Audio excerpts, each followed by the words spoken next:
Just because you obey God or follow what God is telling you to do does not mean that life is going to happen exactly how you expect it, or a lot of times even how you want it. So I was reading the book of Jonah, and I found it really interesting how the second time that God told Jonah, and he actually listened, to go to the city of Nineveh to preach the word, and that everyone within it, all the people, all the animals, would be destroyed unless they were to leave and quit their evil and wicked ways, how he listened. Right? He did what he thought he was supposed to and what God was telling him to. He stopped running away and trying to, just run away from his problems and run away from the responsibilities that God was placing on him. And he listened, and he went to the city, and he proclaimed that basically the city would be destroyed, all the people, animals within it, all that stuff.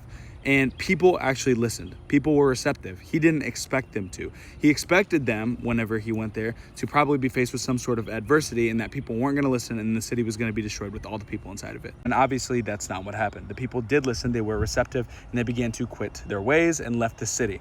And this left him upset. Why would he be upset, you might ask? He did exactly what God told him to, and that wouldn't that be a good thing, that people aren't going to be killed?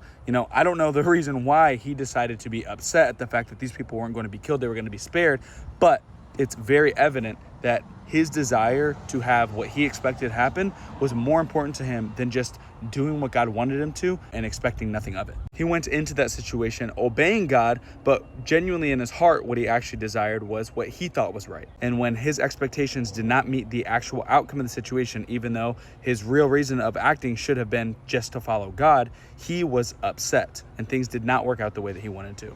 It's very easy as a human to be sidetracked by your own desires internally, even if it's like a subconscious thing. Even though you're not actively thinking about it, you still have these internal reactions when things do not turn out the way that you expect. Even when you are doing something that you think is obeying God or honoring God, does not mean that what you get out of it is exactly what you expect or what you want. Just because you tithe does not mean that the next week you go out, you're just going to have someone hand you $1 million. Like, that's an extreme example, but just because you do good things does not mean that all the time good things are always going to happen to you. Just because we expect good things to come as a result of us honoring God is just an expectations that we have as humans, because that's what we want. This is not biblical because it does not reflect exactly what's going to happen. Like, we aren't going to get what we want just because we do what God wants. That's not how life works. Life isn't perfect in that way. And the longer and longer we be enslaved to just these thoughts of, this is how things are supposed to be because I am doing the right thing, the longer and longer that we aren't really going to be truly faithful to God in our hearts.